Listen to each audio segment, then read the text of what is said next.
Friends, அஸ்ஸலாமு அலைக்கும். Welcome back to my channel. இன்றைக்கி நம்ம கிச்சனில் என்ன ரெடி பண்ண போகிறோம் அப்படின்னு பார்த்தீங்கன்னா, நீங்கள் வந்து தமிழ்லேயே பார்த்துருப்பீங்க, வீட்டில் இருக்கிற தேங்காய் எண்ணெயை வச்சு சாக்லேட் செய்யலாம் அப்படின்னு போட்டிருப்பேன். ஆமாங்க, வீட்டில் இருக்க தேங்காய் எண்ணெயை வச்சு வந்து நம்ம சூப்பராக வந்து சாக்லேட் செஞ்சிடலாம். இந்த தேங்காய் எண்ணெயை கூட வந்து இன்னும் 2 பொருள் மட்டும் ஆட் பண்ணிவிட்டு நம்ம வந்து சாக்லேட் செய்ய போயிடலாம். இது தாங்க அந்த 2 பொருள். இது என்ன அப்படின்னு பார்த்தீங்கன்னா, பவுட்ரு பண்ண சுகர் எடுத்திருக்கேன். அதே போல் வந்து பால் பவுட்ரு எடுத்திருக்கேன். பால் பவுடர் வந்து எந்த பிராண்டாக இருந்தாலும் ஒன்றும் பிரச்சனை இல்லை. நான் எடுத்திருக்க அளவு பார்த்திங்கன்னா 1/4 கப் அளவுக்கு வந்து தேங்காய் எண்ணெய் எடுத்திருக்கேன். 1/3 கப்பில் எடுத்திருக்கேன். ஒயிட் சுகர் எடுத்திருக்கிறது பார்த்திங்கன்னா 1/2 கப் அளவுக்கு எடுத்திருக்கேன். 1/2 அளவுக்கு.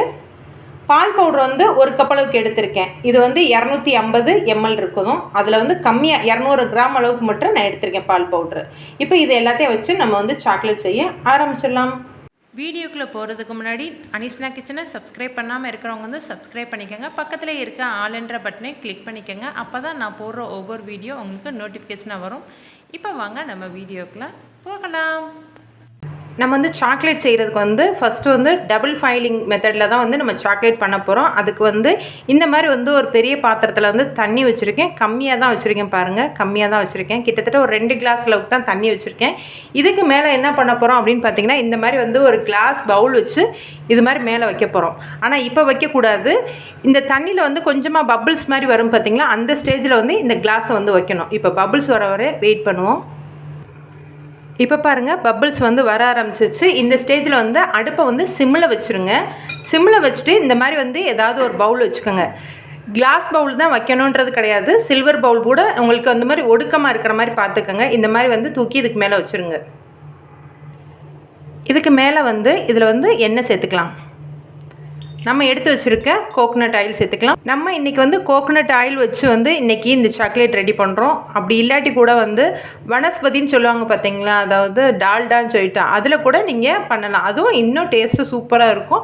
நான் இன்றைக்கி வந்து உங்களுக்கு கோகோனட் ஆயிலில் வச்சு பண்ணி காமிச்சிருக்கேன். இப்போ வந்து இந்த ஆயில் வந்து கொஞ்சம் சூடாகட்டும். ஆயில் வந்து நல்லா ஹீட் ஆயிடுச்சு. இப்போ நம்ம எடுத்து வச்சுருக்க சுகர் வந்து சேர்த்துக்கலாம். இதில் பவுட்ரு பண்ண சுகர் சேர்த்துக்கங்க. அப்படியே வந்து டைரெக்டாக வந்து சுகர் சேர்த்துக்க வேணாம். இந்த சுகரோட பவுட்ரு வந்து கரையிற அளவுக்கு வந்து நல்லா மிக்ஸ் பண்ணி விட்டுக்கலாம், கட்டிகள் இல்லாமல். அந்த தேங்காய் எண்ணெயோட வாசனை வந்து இப்போயே வந்து நல்லா வர ஆரம்பிச்சிருச்சு.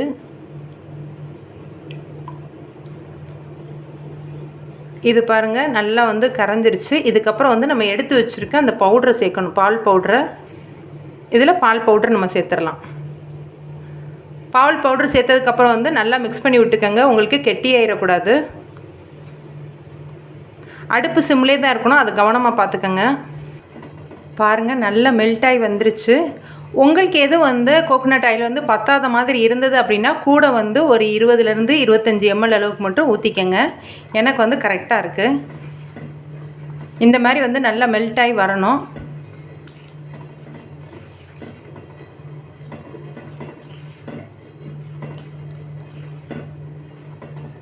இந்த மாதிரி வந்து எடுத்து ஊற்றும் போது வந்து இந்த மாதிரி இருக்கணும். அப்போ வந்து ரெடி ஆயிடுச்சுன்னு அர்த்தம். இதை வந்து நம்ம அடுப்பை ஆஃப் பண்ணிவிட்டு மோல்டில் வந்து ஊற்றிக்கலாம்.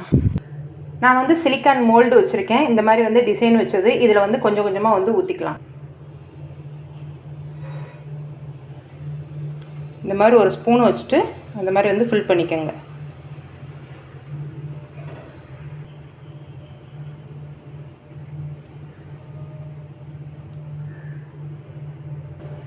இதில் பார்த்திங்கன்னா நான் ஆஃப் தான் வச்சுருக்கேன். இதில் நான் என்ன பண்ண போகிறேன் அப்படின்னு பார்த்தீங்கன்னா, நட்ஸு மட்டும் வைக்க போகிறேன். இதில் கொஞ்சம் டிஃப்ரெண்ட்டாக இருக்கட்டும் அப்படின்றக்காக வந்து இதில் ஒரு 2-3 நட்ஸு மட்டும் அதில் வச்சுட்டு அதுக்கு மேலே வந்து ஃபில் பண்ணிக்கலாம்.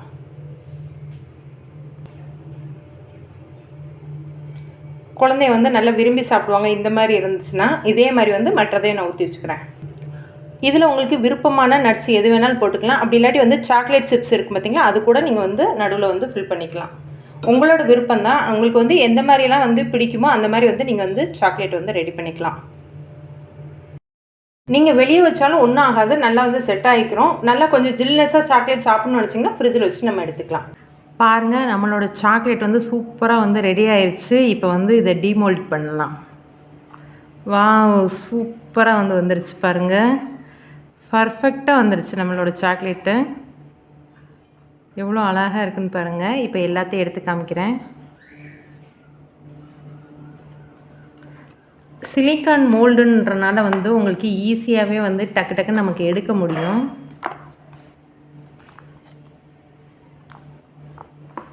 நல்ல ஒரு வாசமாக இருக்குது உங்களுக்கு சாக்லேட் பார்க்க. அப்படியே அந்த ஸ்மெல்லே பார்த்திங்கன்னா அவ்வளோ சூப்பராக இருக்குது. பாருங்கள் எவ்வளோ அழகாக இருக்குது அப்படின்ட்டு. நம்ம வந்து வீட்டிலே பார்த்திங்கனாக்கும் நல்ல ஒயிட் சாக்லேட் சூப்பராக வந்து டக்குன்னு கொஞ்ச நேரத்துலேயே பண்ணிட்டோம். இதே மாதிரி வந்து கண்டிப்பாக வந்து நீங்கள் ட்ரை பண்ணி பாருங்கள். மிச்சம் இருக்கிற பேட்டர்லாம் வந்து இந்த மாதிரி வந்து ஐஸ் க்யூப் வைக்கிற பாக்ஸில் வந்து ஊற்றி வச்சுருந்தேன். அதுவும் வந்து சூப்பராக வந்திருக்கு பாருங்கள். அதுவும் பாருங்கள் எவ்வளோ அழகாக வந்திருக்குண்டு. நீங்கள் இந்த மாதிரி வந்து ஏதாவது பிளாஸ்டிக்கில் வந்து ஊற்றி வைக்கிற மாதிரி இருந்தது அப்படின்னா கொஞ்சம் வந்து எண்ணெய் அப்ளை பண்ணிவிட்டு கோகோனட் ஆயில் அப்ளை பண்ணிவிட்டு வந்துட்டு நீங்கள் வந்து ஊற்றி வச்சிங்க அப்படின்னா உங்களுக்கு வந்து எடுக்கிறக்கு ஈஸியாக இருக்கும். இல்லாட்டி வந்து எடுக்கிறது கொஞ்சம் கஷ்டமாக இருக்கும். சிலிக்கான் மோடில் ஊற்றும் போது வந்து உங்களுக்கு எதுவுமே நீங்கள் அப்ளை பண்ணவே வேணாம், அப்படியே டைரெக்டாகவே வந்து ஊற்றிக்கலாம். ஐஸ் க்யூப்பில் எடுத்த அந்த மோல்டு வந்து சூப்பராக ரெடி ஆயிடுச்சு. பாருங்கள் எவ்வளோ பர்ஃபெக்டாக வந்து நமக்கு சாக்லேட் வந்து எவ்வளோ அழகாக கிடச்சிருக்குன்னு பாருங்கள். கண்டிப்பாக வந்து இதே மாதிரி வந்து நீங்கள் ட்ரை பண்ணி பார்த்துட்டு எப்படி இருக்குது அப்படின்றத மறக்காமல் கமெண்டில் சொல்லுங்கள். இந்த வீடியோ உங்களுக்கு பிடிச்சிருந்தா லைக் பண்ணி ஷேர் பண்ணி கமெண்ட் பண்ணுங்கள். மறக்காமல் அனிஷ்னா கிச்சனுக்கு சப்ஸ்கிரைப் பண்ணிக்கோங்க. ஓகே ஃப்ரெண்ட்ஸ், நெக்ஸ்ட் வீடியோவில் பார்க்கலாம். Okay bye.